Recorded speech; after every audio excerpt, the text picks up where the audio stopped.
Welcome to యోగ సూత్ర.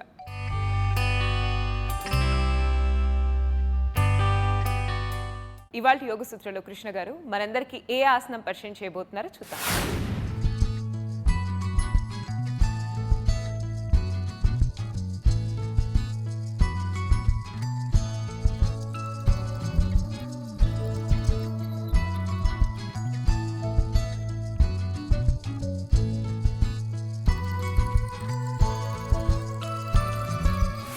నమస్తే.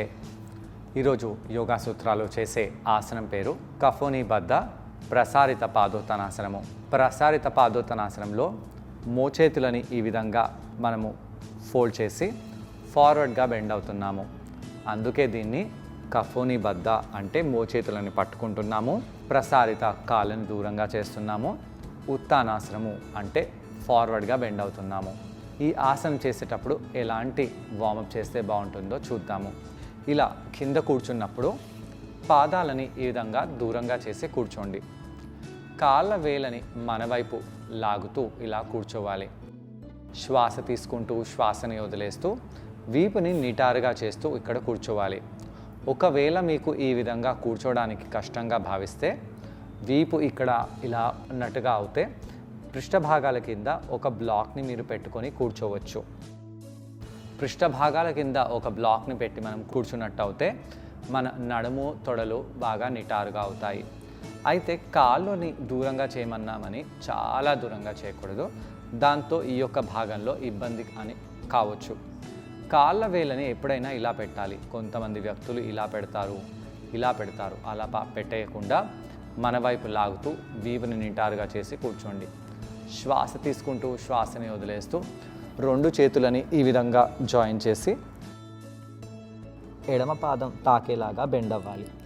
అయితే ఇలా బెండ్ అయినప్పుడు మనము ఫార్వర్డ్గా బెండ్ పడిపోకూడదు.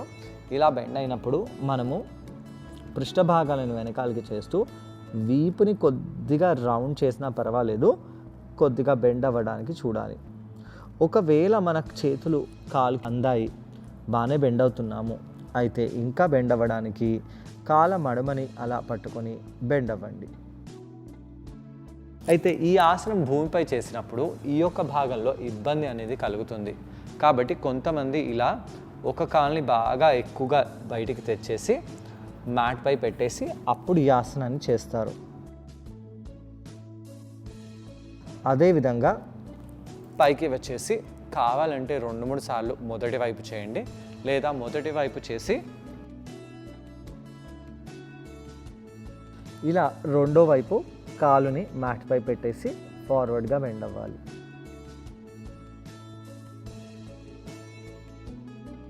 ఇలా బెండ్ అయినప్పుడు తలలో ఎలా అనిపిస్తుంది, వీపులో ఎలా అనిపిస్తుందో అలానే కాళ్ళలో ఎలా అనిపిస్తుందో గమనిస్తూ ఉండాలి.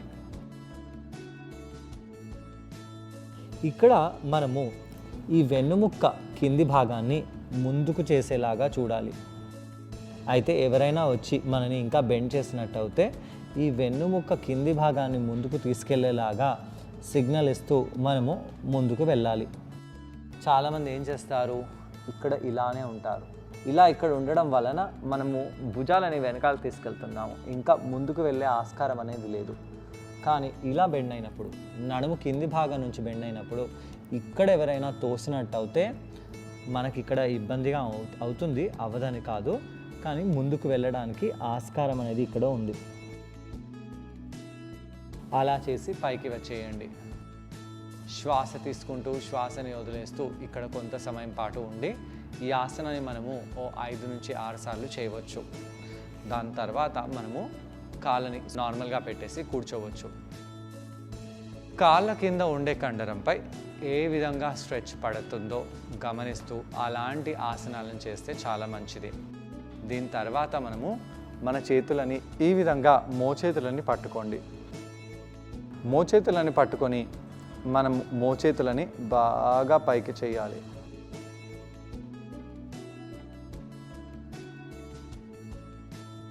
ఇలా పైకి చేస్తూ కొంత సమయం పాటు ఉండండి.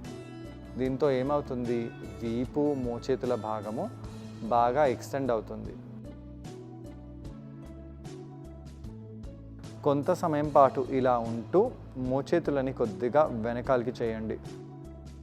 దాంతో ఏమవుతుంది, భుజము ఇంకా వీపు పై బాగా ప్రభావం పడుతుంది. గడ్డాన్ని పైకి చేయండి, కొంత సమయం పాటు ఇక్కడ ఉండండి. నెమ్మదిగా ఇలా చేతులని దూరం చేసి మళ్ళీ ఈ విధంగా పట్టుకోవాలి. ఇంతకుముందు కుడి చేయి ముందు ఉండేది, ఈసారి నేను కుడి చేతిని వెనకాల తీసుకెళ్ళాను. ఇలా చేసి మళ్ళీ చేతులని వదిలేసి మనము కాళ్ళపై నిలబడాలి. ఈరోజు మనము బ్లాక్స్ని చేతుల కింద ఉపయోగించి ఆసనాన్ని చేయబోతున్నాము. ఇంతకుముందు మనము కాళ్ళ కింద బ్లాక్స్ని పెట్టి ఇలాంటి ఆసనాలను చేశాము. ప్రసారిత పాదోత్తానాసనము. ఇలా ప్రసారించాలి కాళ్ళని, అంటే దూరం చేయాలి. అలా దూరంగా చేసి మనము ఈ పుత్తికి పొట్ట కింది భాగం నుంచి మనము ఇలా ఫార్వర్డ్గా బెండ్ అవ్వాలి. ఇలా ఫార్వర్డ్గా బెండ్ అయినప్పుడు మన పొట్ట వచ్చేసి తొడలకి తాకేలాగా, తొడ మధ్య భాగంలో ప్రెస్ అయ్యేలాగా ఉండాలి. అలా చేసి కొంత సమయం పాటు చేతులను ఇలా కింద పెట్టండి. కాళ్ళని కావాలంటే ఇంకొద్దిగా దూరం చేయాలి, కానీ మరీ దూరంగా స్ప్లిట్ లాగా చేయకూడదు. కాళ్ళ వేళ్ళల్లో మడమలలో వెయిట్ బ్యాలెన్స్ అయ్యేలాగా చూడాలి. నడుము కింది భాగం నుంచి బెండ్ అవ్వాలి. అలా బెండ్ అవుతూ మనము ఎలా అనిపిస్తుందో గమనించండి. శ్వాస తీసుకుంటూ శ్వాసని వదిలేస్తూ బ్లాక్స్ని మనము మీడియం హైట్లో పెట్టాలి. తల బాగా కిందికి వచ్చేలాగా చూడాలి. ఇప్పుడు మనము ఈ విధంగా మోచేతులని పట్టుకుందాము. పట్టుకొని ఆ మోచేతులని ఈ బ్లాక్స్పై పెట్టడానికి ప్రయత్నించాలి. బ్లాక్స్పై పెడితే ఏమవుతుంది, మోచేతులు యాక్చువల్గా భూమికి తాకాలి, కానీ భూమికి తాకడానికి ఇంకొద్దిగా స్పేస్ అక్కడ ఉంది కాబట్టి ఇక్కడ మోచేతులని పెడుతున్నాము. మోచేతులని ఇక్కడ పెట్టేసి ఇలా రెస్ట్ చేయండి. దాని తర్వాత పృష్ఠభాగాలని ముందుకు చేయాలి. అలా ముందుకు చేస్తూ కాళ్ళ మడమలలో వేళ్ళల్లో స్ట్రెచ్ ఒకేలాగా ఉండేలాగా గమనించాలి.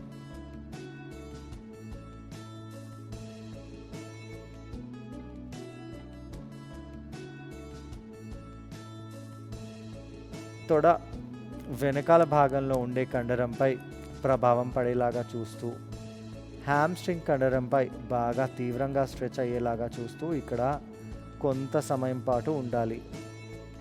ఇక్కడ తలలో రక్త ప్రసరణ బాగా పెరిగేలాగా చూస్తూ, మోకాల వెనకాల మంట వచ్చేలాగా కాకుండా చూస్తూ, కింద పడిపోయేలాగా కాకుండా బ్యాలెన్స్ చేస్తూ, కావాలంటే కాళ్ళ వేళ్ళని ఇలా పైకి చేస్తూ కాళ్ళల్లో స్ట్రెచ్ని ఎక్కువ చేసుకోవచ్చు.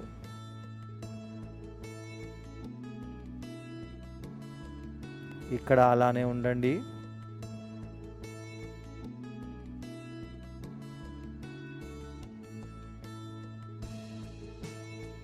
నెమ్మదిగా ఆసనం చేసిన తర్వాత చేతులను ఇలా కింద పెట్టేసి కొంత సమయం పాటు రిలాక్స్ అవ్వండి. మోకాళ్ళని ఇలా కిందికి పెట్టేసి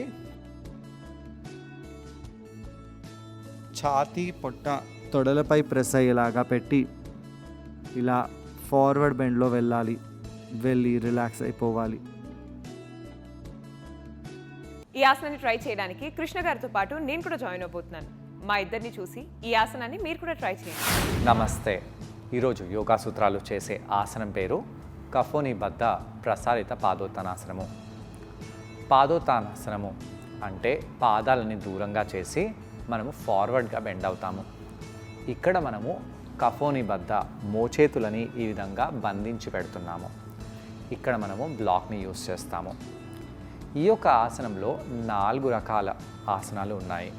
ఇక్కడ మనము ముందుగా నార్మల్గా చేతులను కింద పెట్టేసి బెండ్ అవ్వడము, దాని తర్వాత నడుముని పట్టుకొని బెండ్ అవ్వడము, నమస్కారంలో చేతులని బెండ్ చేసి అవ్వడము, దాని తర్వాత బొటన వేళ్ళని చేతులతో పట్టుకోవడము, ఇలాంటి 4 రకాల ఆసనాలు ఉన్నాయి. ఈ 4 ప్రసారిత పాదోతాసనాలలో 16 వేరియేషన్స్ ఒక్కొక్క ఆసనంలో ఉన్నాయి. అంటే ఇన్ని వేరియేషన్స్ ఈ ఆసనంలో చేయగలుగుతాము. ప్రతి ఒక్క ఫ్లెక్సిబిలిటీ ఉండే మనిషికి ఈ యొక్క ఆసనంలో ఏదో విధంగా మనము తీసుకెళ్ళవచ్చు. ఈ వైడ్ లెగెడ్ ఫార్వర్డ్ బెండ్లో వెళ్ళినప్పుడు తలలో రక్త ప్రసరణ బాగా పెరుగుతుంది కాబట్టి మనము చాలా రిలాక్స్ కూడా అవుతాము. ఫేస్ చాలా గ్లో అవుతుంది. అయితే ఇలాంటి ఆసనాల ముందు కొద్దిగా ప్రిపరేషన్ చేయాలి. ఇలాంటి ప్రిపరేషన్ చేయాలి. కాళ్ళను దూరంగా పెట్టి కూర్చోండి. అయితే ఏ విధంగా కూర్చుందాము? 2 మడమలు మ్యాట్ పైనే ఉండాలి. అలా పెట్టి కూర్చోండి. కాళ్ళని మరీ ఎక్కువగా చేయకుండా, మరీ దగ్గరగా పెట్టకుండా 90 డిగ్రీలు యాంగిల్ మన తొడల మధ్యలో ఉండేలాగా చూస్తూ కూర్చోవాలి.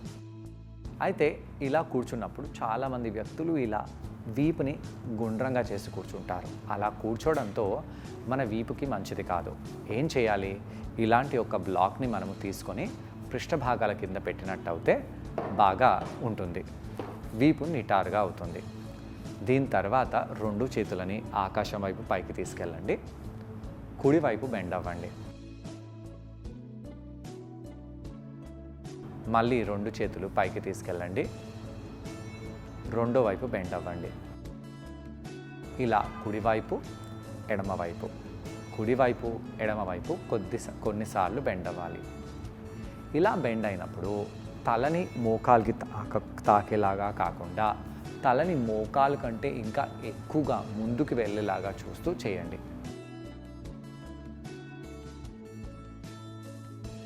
ఇలా కొంత సమయం పాటు చేసి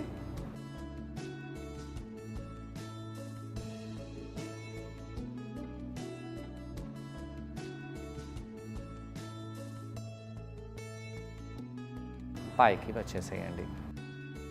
ఇప్పుడు మనము నార్మల్గా కూర్చుందాము. 2 చేతులని ఇలా చెరువైపు చేసి ఆకాశం వైపు చేసి కిందికి చేయండి. ఇలా కొన్నిసార్లు చేద్దాము.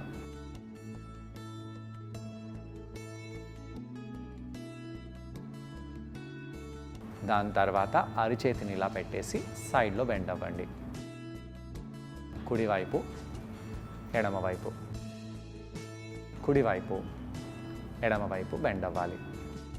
అలా బెండ్ అవుతూ వెన్నుముకని వార్మప్ చేసుకోండి. దాని తర్వాత కుడి మోచేతిని ఇలా ఎడమ చేతితో పట్టుకొని కుడివైపు ట్విస్ట్ అవ్వండి.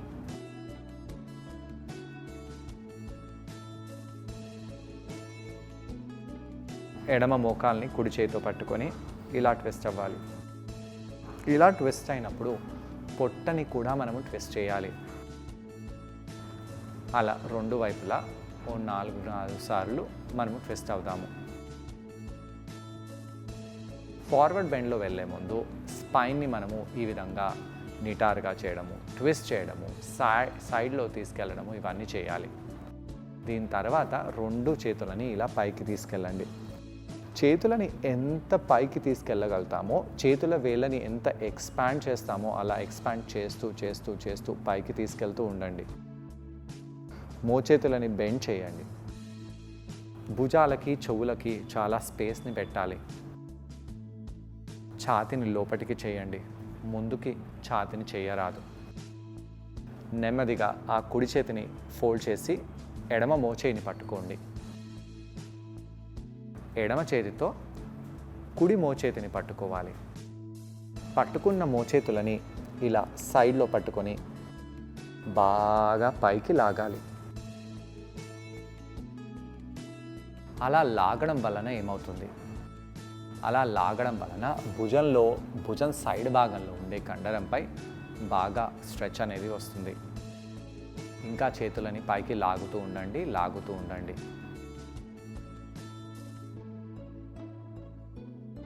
కొంత సమయం పాటు ఇక్కడ అలానే ఉండి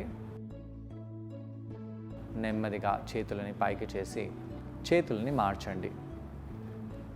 కుడి చేయి ముందు వెనకాలకి వెళ్ళింది. ఈసారి ఎడమ చేయి ముందుకు రావాలి. అలా చేతులని మార్చుతూ మళ్ళీ ఈ కఫోని బద్ధం అంటే మోచేతుల దగ్గర పట్టుకుంటూ బాగా పైకి లాగుతూ ఉండండి. శ్వాస తీసుకుంటూ శ్వాసని వదిలేస్తూ ఆ మోచేతులను పైకి లాగుతూ లాగుతూ లాగుతూ వీపుని బాగా నిటారుగా చేసుకోవాలి.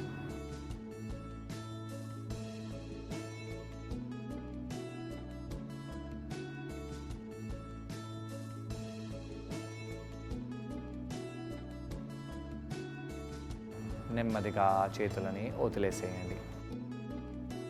నెమ్మదిగా పైకి వచ్చి నిలబడాలి. పాదాలని ఓ 3 ఫీట్ల మాదిరిగా దూరంగా పెట్టాలి.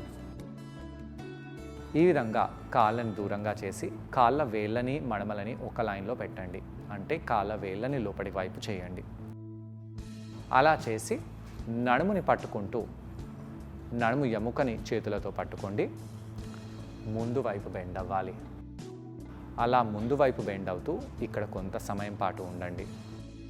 పృష్ఠ భాగాలను ముందుకు చేస్తూ కాళ్ళ వేళ్ళని కాళ్ళ వేళ్ళపై కాళ్ళ వెనకాల భాగం ఉండే భాగంపై అంటే మడమలపై బ్యాలెన్స్ వెయిట్ ఈక్వల్గా ఉండేలాగా చూసుకోవాలి.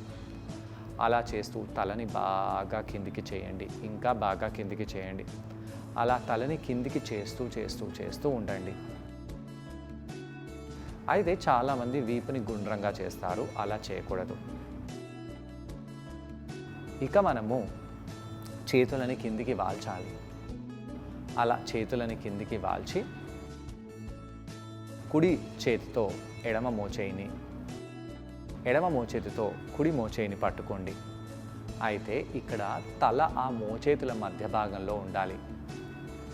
చేతులను ఎప్పుడైతే తీసుకెళ్తున్నామో తల వెనకాల భాగం నుంచి తీసుకెళ్తే చాలా మంచిది. అలా తలని లోపలికి చేసి మోచేతులని తల వెనకాల చేస్తూ మనము ఇంకా కిందికి రావడానికి ప్రయత్నించాలి. అయితే పొట్టని స్క్వీజ్ చేయండి. ఇక్కడ మ్యాట్కి మనము తాకటం లేదు కాబట్టి బ్లాక్స్ని ఈ మీడియం హైట్లో పెట్టేసి మన మోచేతుల కింద సపోర్ట్ చేసుకుందాము. ఈ విధంగా బెండ్ అవుతూ మోచేతులు బ్లాక్కి తాకేలాగా బ్యాక్ని లెందన్ చేస్తూ కాళ్ళని సూటిగా పెట్టుకోవాలి. వెయిట్ని ముందుకు చేయాలి. ఇక్కడ ఇంకా మనకు బాగా స్ట్రెంగ్తన్గా ఎక్కువగా ప్రభావం పడాలంటే 10 కాళ్ళల్లో ఉన్న 10 వేళ్ళని పైకి చేయండి. తొడలని సూటిగా చేయండి. మెడలో వీపు పై భాగంలో ఎటువంటి ఇన్కన్వీనియన్స్ కాకూడదు. అలా చూస్తూ ఈ ఆసనంలో ఉండి నెమ్మదిగా కళ్ళని మూసివేసి చేతులని వదలండి. చూసారు కదండి, ఈ ఆసనం పేరు కఫోని బద్ధ ప్రసారిత పాదోత్తనాసనం. ఈ ఆసనాన్ని మనం బ్లాక్ సహాయంతో చేసాం. ఈ ఆసనం చేయడం వలన తలలో రక్త ప్రసరణ చాలా బాగా జరుగుతుంది. కాళ్ల కండరాలు బాగా స్ట్రెచ్ అవుతాయి. ఛాతీ కండరాలకు భుజ కండరాలకు కూడా చాలా మేలు చేస్తుంది ఈ ఆసనం. పొట్ట భాగంపై కూడా మంచి ప్రభావం చూపిస్తుంది. పొట్ట కండరాలు బాగా బలంగా దృఢంగా తయారవుతాయి. ఇక్కడ నుంచి ఆ బ్లాక్స్ని జరిపేసి మోకాలని కింద పెట్టేసి శశాంకాసనంలో తొడలని దగ్గరగా పెట్టి మనము రిలాక్స్ అవ్వాలి. ఇలా రిలాక్స్ అయినప్పుడు మోచేతులను దూరంగా చేయండి. కొద్దిగా బెండ్ చేయండి. అరచేతులని ఆకాశం వైపు పెట్టండి. ఇక్కడ రిలాక్స్ అయిపోతాము. ఇలా కౌంటర్ చేయడం వలన కాళ్ల కండరాలు, ఛాతీ కండరాలు, భుజ కండరాలు, అలాగే పుట్ట కండరాలు ఇవన్నీ రిలాక్స్ అయిపోతాయి. ఇవాళ యోగ సూత్రలో కృష్ణ గారిని మనం అడగబోయే ప్రశ్న ఏంటంటే, ఈ ఆసనం చేసేటప్పుడు మనం అందరం ఎటువంటి జాగ్రత్తలు పాటించాలి? ఈ ప్రశ్నకు సమాధానం కృష్ణ గారిని అడిగి తెలుసుకుందాం. ఈ ఆసనం చేసేటప్పుడు ఎలాంటి జాగ్రత్తలు తీసుకోవాలి? ఈ ఆసనం చేసేటప్పుడు కాళ్ళ వేళ్ళల్లో కాళ్ళ మడమలలో వెయిట్ ఈక్వల్గా ఉండేలాగా చూసుకోవాలి. ముందు పడిపోకుండా మనము జాగ్రత్త పడాలి. లోవర్ బ్యాక్ పెయిన్ ఉన్న వాళ్ళు ఇంత ఫార్వర్డ్గా బెండ్ అవుతే వాళ్ళ లోవర్ బ్యాక్లో పెయిన్ ఎక్కువ అవ్వచ్చు. కాబట్టి వాళ్ళు ఈ ఆసనాన్ని చేయకుండా ఉంటే మంచిది. లేదా ఈ ఆసనం చేసిన కొంతవరకే చేయండి. అంత ఫార్వర్డ్గా బెండ్ అవ్వకూడదు. తలలో రక్త ప్రసరణ పెరగడము చాలా మంచి విషయము. కానీ కొన్ని సమస్యలు ఉన్న వాళ్ళు, ఐ ఇష్యూస్ ఉన్న వాళ్ళకు, రీసెంట్గా ఐ సర్జరీ అయిన వాళ్ళు, అలాంటి వాళ్ళు ఇలా డీప్గా ఉండే ఫార్వర్డ్ బెండ్స్ ఎక్కువ సమయం పాటు చేయకూడదు. సో చూసారు కదండి, ఇవాళ యోగ సూత్రలో కఫోని బద్ధ ప్రసారిత పాదోత్తనాసన. ఈ ఆసనాన్ని మీరందరూ తప్పకుండా ట్రై చేసి దీనివల్ల వచ్చే లాభాలను మీరు కూడా పొందండి. తిరిగి రేపటి ఎపిసోడ్లో మరో ఆసనంతో మరికొన్ని బెనిఫిట్స్తో మళ్ళీ కలుసుకుందాం. అంతవరకు stay fit and be healthy. Bye.